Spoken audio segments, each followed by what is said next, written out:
Getting started with HTML5 charts in JasperReports and Jaspersoft Studio, Part 9, Customizing Tooltips. Welcome back to our Getting Started with HTML5 charts in JasperReports and Jaspersoft Studio series. In this video, we'll talk about customizing tooltips in your chart. Tooltips in chart are visible when you export them to HTML and hover over the data points. Unlike many other objects in the HTML5 charts, the tooltip customization can be done entirely through the simple formatting menu. Let's take a quick look at the options that we have. There's a chart that I've previously created. It's a simple pie chart with one category and one measure. Let's switch to the chart formatting and take a look at the tooltip section. In the tooltip section, we have the properties that regulate the basic tooltip behavior and the behavior of the tooltip frame. We can choose whether we want to show the tooltip, whether we want to use animation, shadows, what background color, and what borders we want to have. The tooltip section has also the formatting subsection, which has the options related to formatting the actual tooltip content. So let's take a closer look. We can divide the properties in this section roughly into two categories, the value properties and the format properties. The value properties are applied to all the values that are displayed in the tooltip itself. So you can specify whether you want to append or prepend certain suffixes or how many decimal places you want to have. This is useful when you have a simple tooltip and you want to add, for example, a percentage symbol or a currency symbol to the displayed values. The format properties are actually what formats the content inside the tooltip. It is divided into three sections: point itself, the header, and the footer. These properties expect you to pass a format string. Let's refer to the Highcharts API to figure out what is a format string. Format strings are templates for labels where variables are inserted. Variables are inserted with a bracket notation. You can also pass some of the HTML tags in the format strings. The following tags are supported: B, strong, I, EM, BR, and span. You can use different variables in the format string. The most notable is point. The other ones is a series. So let's take a look at how it works. I have already predefined some of the format strings here for us to take a look at them.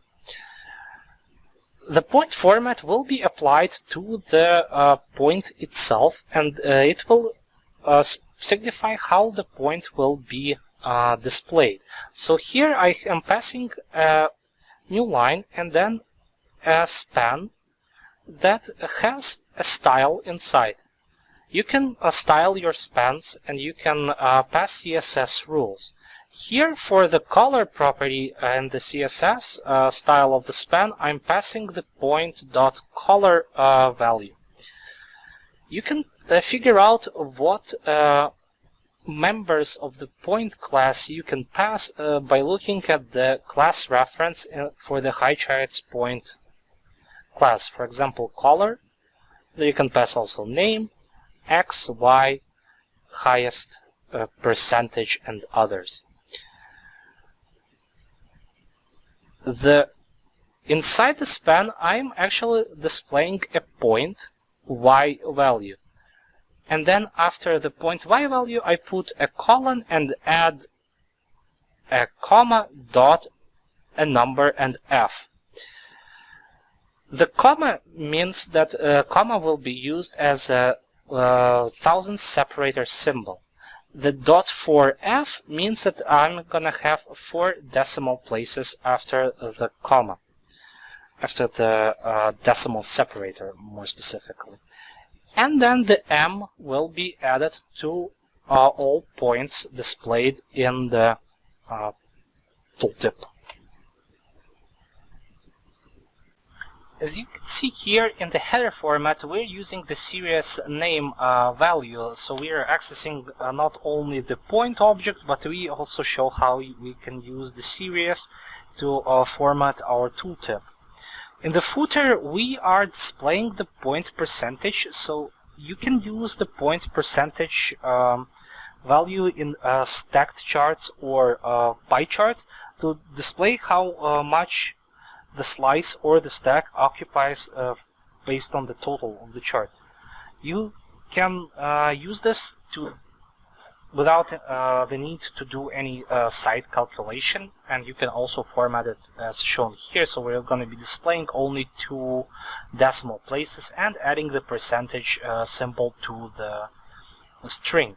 So let's take a look at how our tooltip looks like, and let's press show chart preview. As you can see, this is a pretty simple pie chart, so let's hover over our tooltip. As you can see, it looks kind of different from what we've seen before. On the top you'll see highest freight for country, and this comes from our series name. So highest freight for country is our series. Then you can see that the actual point value, it changes color and is of larger size.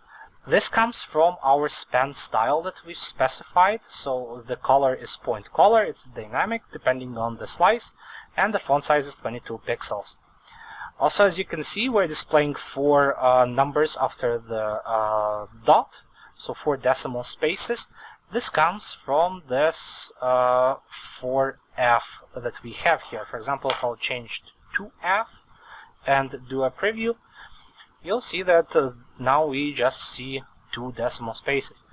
And on the bottom you see percentage of total, and it displays also the percentage value.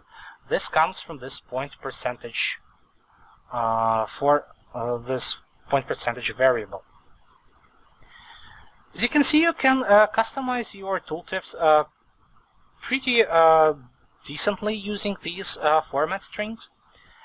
And also these format strings are applicable not only to the tooltips but to other format objects which are format properties which are present in different other objects, such as y-axis label or data label. For example, let's try to customize our data label here. So instead of Switzerland, or Sweden, we'll display something more fun. So let's go to advanced options, go to plot options, go to pie, go to data labels, and here you can see there is this format property. Let's try to edit it and add this formatting string. As you can see, I'm passing another span and changing the color and displaying the point name here. Let's press OK, press preview, and now everything is colored differently, and our chart looks much nicer. Thanks for watching. In this episode, we have learned about format strings and how they can be created. We also learned how to use format strings to format tooltips and other labels. In our next video, we'll learn about heat maps, how to create them, and how to use the color axis. See you then.